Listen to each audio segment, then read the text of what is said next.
صفعة جديدة للنادي الأهلي، اتحاد الكورة بيضرب ولا يبالي.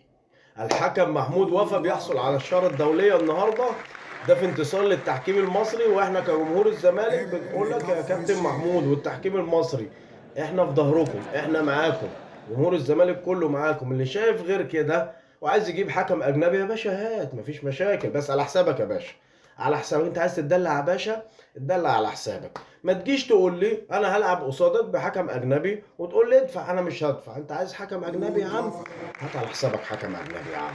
عايز حكم مصري تلعب معايا بحكم مصري انا مستعد، احنا كده كده لا فارقه معانا حكم مصري المهم اللي يديني حقك.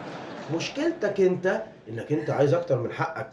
كفر الشيخ تنتصر، نتمنى قول يا ان شيخ محمود بس وفا حلوه دي. انه بتشوف في الفيديو وهو بيقول له ابن الكثير كفر الشيخ والكثير، وبيضحكوا. وقدامه ان شاء بقيت ترند الله يا غريبي، رحله بقيت ترند كبيره بقى كله للصعود على المستوى يضحك الافريقي. عليك السنه دي. انصح الجماهير الاهلي بدل ما يفكروا في اخطاء التحكيم وغيره وغيره، يفكروا في فرقتهم الملط، اللي انا من وجهه نظري شايف ان انتوا عندكم مشاكل فنيه كتير.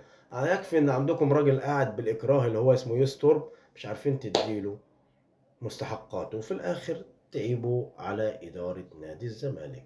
فعلا كم أنتم لمانين. السلام عليكم.